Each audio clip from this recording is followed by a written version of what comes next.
Hello guys, this is Spicy Bill. Welcome back to another episode of Gunpla Review. Today, this content is going to be somewhat controversial because these Gundams are actually named after demons from Ars Goetia.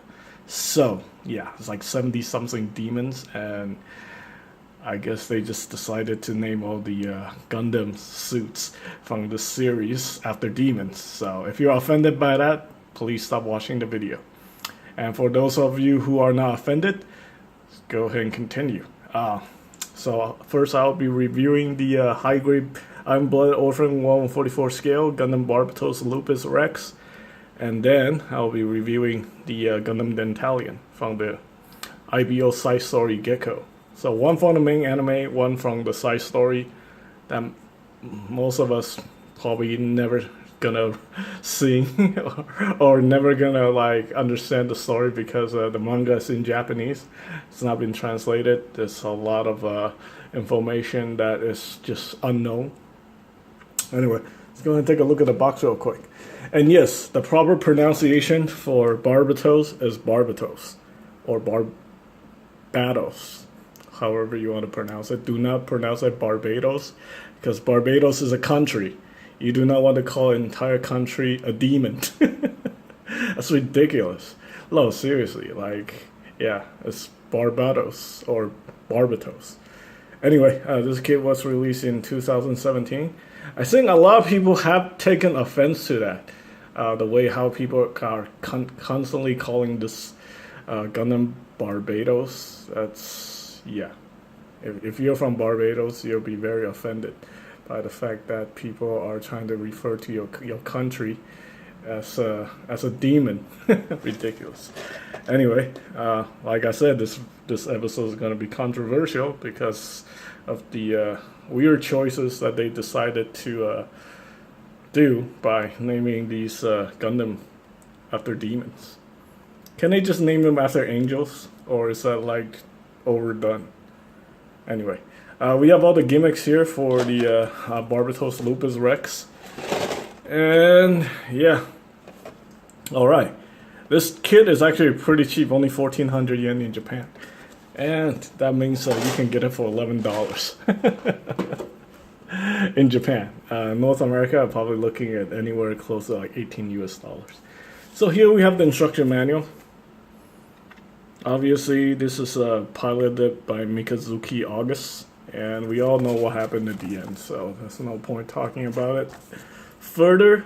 It's one of the most interesting, one of the most unique design Gundam suits there is.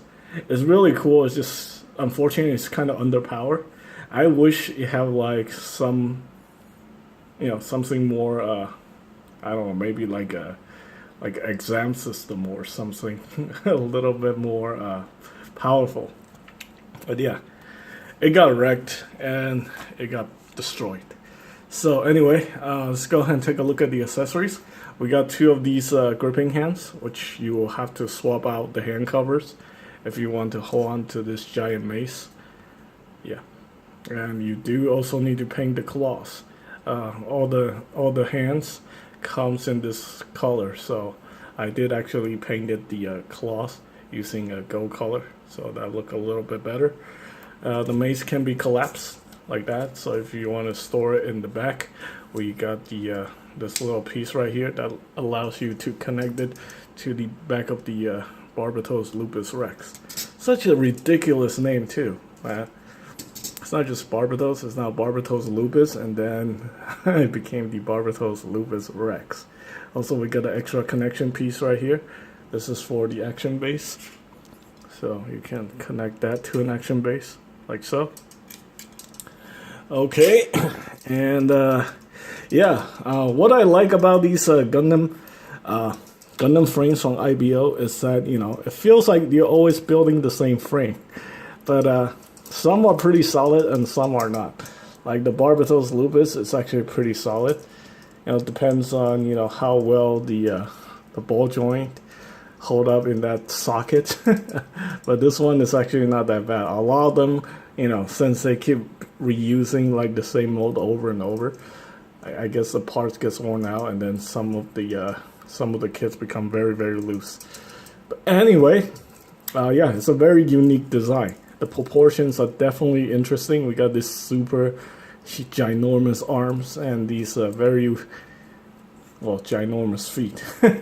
It just yeah, this is not your typical Gundam. Also got this giant spear whip tail thing. They took the parts from the Hashmal, and then they attached it to the Barbatos Lupus Rex to make it more, more interesting or more powerful. Okay, so yeah, like this part can be attached to the back like so. You simply just remove that piece right there. Just plugs in. Am I doing this right? It's been a while. Okay, there we go. I think I need to flip this around. Yeah, there we go. Like that. So that's pretty cool. Like I said, you can attach the mace to the backpack. And it's got pretty much the same articulation as most Gundam frames from this series. So I'm going to just go over that real quick. You do need to paint the hands, and a lot of the parts can be brought out with panel lining. Some of these parts needs to be painted, if you want it for anime or box art accuracy. I really like the head scope, or the design of the head on the Barbatos Lupus Rex. That looks very, very nice. Yeah, unfortunately, everything from the waist down doesn't really appeal to me that much. The giant feet, yeah, I wish they have, like took some more time to, well, you know what, to be honest with you, it's really not that bad. It still looks really cool. So I just changed my opinion right there. Okay, it looks like the arm just came off on me. Like I said, some of these parts, some of these kits from this series isn't the most solid because they just continue to reuse like parts over and over. So sometimes you're gonna run into parts tolerance issues. So anyway, we're gonna go over the articulation real quick. But first, show you one of this cool gimmicks right here. It's got a sub arm right here, and you can pull out the sub arm right here, and that lets it, hold on to different accessories or other weapons. So that's pretty cool, having a sub arm right there in the ginormous arm. I wish you have cannons though, but I guess you can just hold on to cannons. Also got attachment points here on the side of the backpack, so you can attach stuff to it if you like. Okay, so anyway, go ahead and talk about the articulation. So you can hinge a toe like that. This makes it look cooler when it's gonna do like some more like aerial poses and stuff like that. I know in the final episode it does like a knee to the face to one of the grazes, and that was actually really cool. Okay, and then we got the hinge right here. Obviously very typical IBO kits. Also got a ball joint here for the feet. I believe this is a double jointed knee, so it's a little bit more than 90 degrees. And we got your typical thigh cut right there, universal hinge there for the legs. Very nice. The back skirt is fixed. Front skirt can be articulated. Side skirt can also be articulated. And we got the classic IBO ball socket right here for the polycap. Rotate that 360. We got a little bit, just barely any chest movement from that section. I mean, all the IBO Gundams have this design. So, yeah, anyway, head's on the double ball joint. One ball joint in the chest, one ball joint in the head.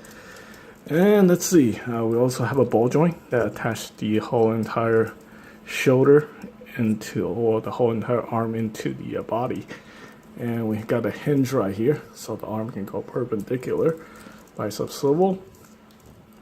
Single bend for the elbow, not double jointed. And we got that whole ginormous forearm here with the ball joint for the hand. And like I said before, there's the sub arm that can, 2 points of articulation for the sub arm. And when it's not in use, the sub arm can go inside the forearm. And you close this up like so. Okay, and then well, we also got this part right here, which can be articulated. Just move it up and down like that, and you get a bendy wire if you want to extend that. So pretty cool. Overall, it's a very nice kit. A lot of people like the Barbatos Lupus. I was kind of on the fence about it, but you know what? I think this is still a very cool looking kit. And yeah, I mean, I guess depends on how you pose it. You know, the legs, you may or may not like it. If it's like standing up straight, it doesn't look so cool. But you know, if you put it in like different poses, the leg doesn't look that weird. Yeah, only look weird if it was like stand up perfectly straight. But anyway, that's the Barbatos Lupus Rex. One of the most unique design for Gundam suits in Gundam history. And next we're going to talk about the Dantalion, which is also very unique. So basically this version only comes with the the upper cowl, I guess. Is that what it's called? What is that? Yeah, the half cowled. So there's also the full cowl, which you know, the armor piece. There's also another separate armor piece for the body, the head, and the legs. So it's fully armored up. This is just half armored up. So we got these giant arms thing, and basically the half cowl can also become this called the T booster. Yeah, and then it's got this giant bayonet rifle. So, and this is how it looks like in space form. Okay, so right here we have the instructions showing how you can, you know, customize your Gundam Dantalion using various other accessories. Retail price is 1,600 yen, so about 200 yen more than the Barbatos Lupus Rex. So this brings you at close to $14 US in Japan, 13 or 14 US dollars. And in North America, be prepared to pay over 20 for it. Okay, and this is also a limited edition box. So with a limited edition box, you get these weird trading cards, which you use for the game, the arcade game.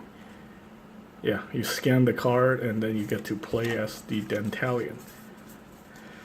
Okay, all right, another demon from Ars Goetia. So right here we have bio for this character, Zaza Fossil.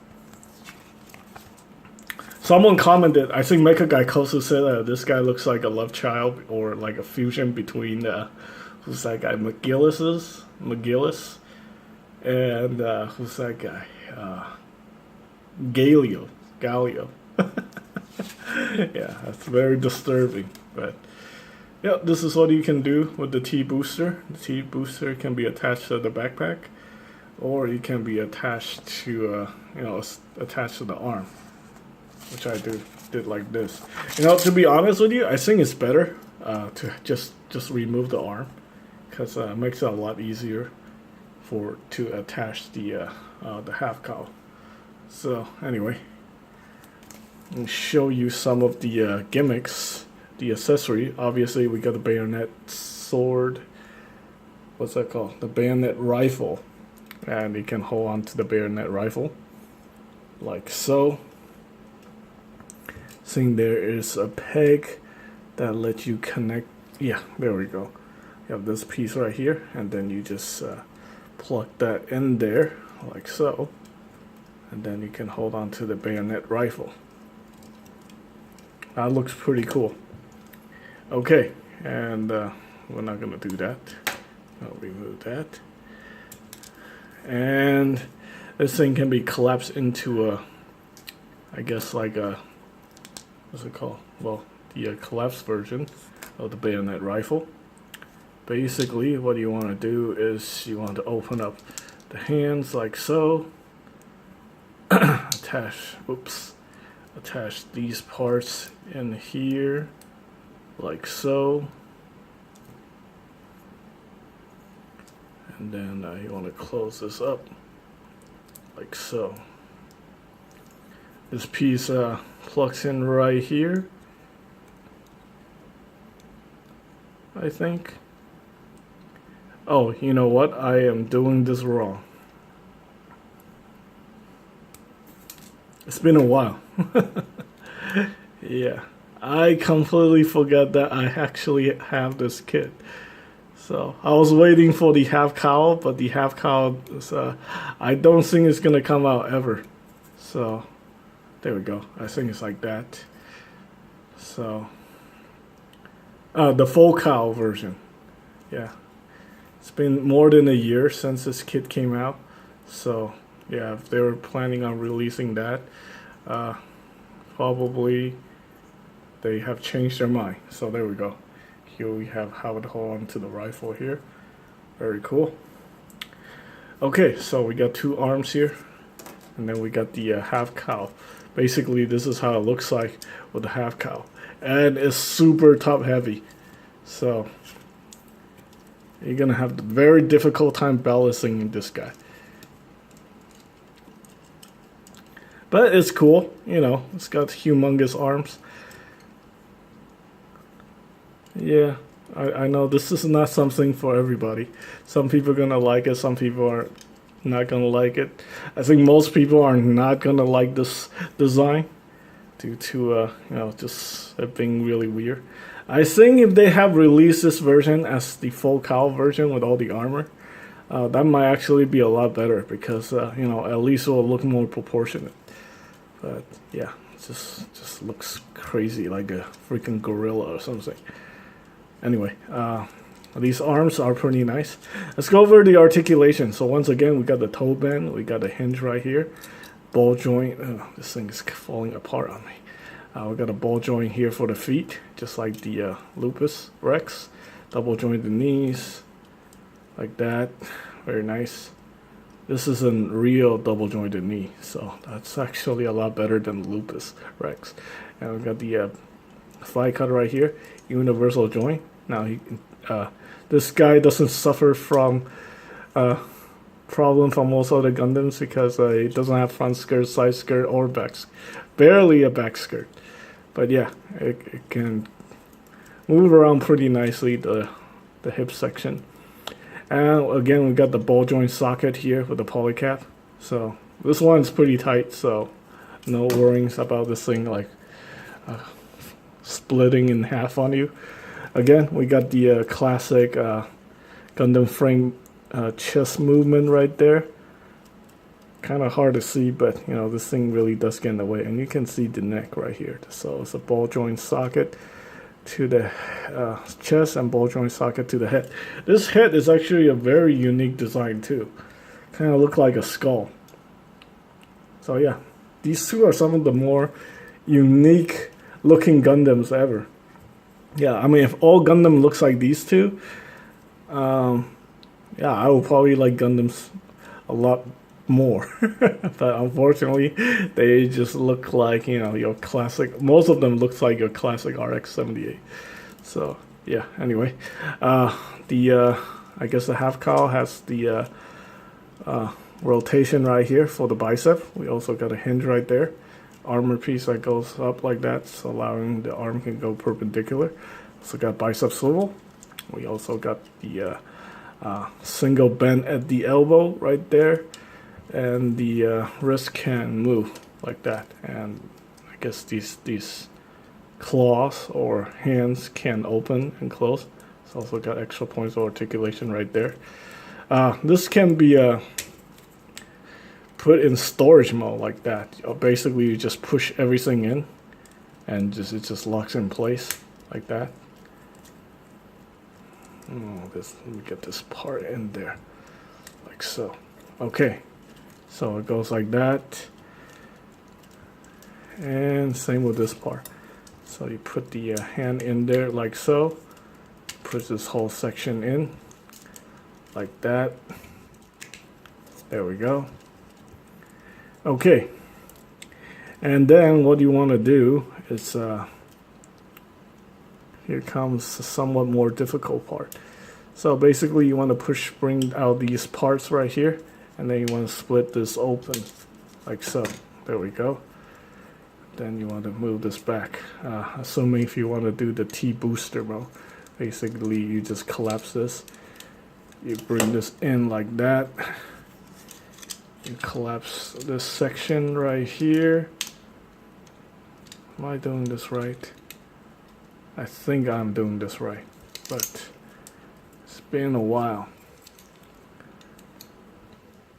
Okay, make sure the pegs lined up correctly, like that. And this is where the stand comes in place. So you just attach this part right here to the back so it doesn't fall apart on you. There we go. Oh, this is coming together easier than I expected. I thought I was going to have a really difficult time doing this, but it's not that. And this is the center arm right there. Got the shoulder armor, bicep swivel, single bend at the elbow, ball joint at the wrist. Okay, let's make sure this is properly connected before I embarrass myself some more on camera. There we go. I think that's better. I think we may need one more notch, just to be safe. Actually, you know what? Let's go ahead and do this part too. Yeah. So you just want to bring out this whole section right here, like that. That makes it easier.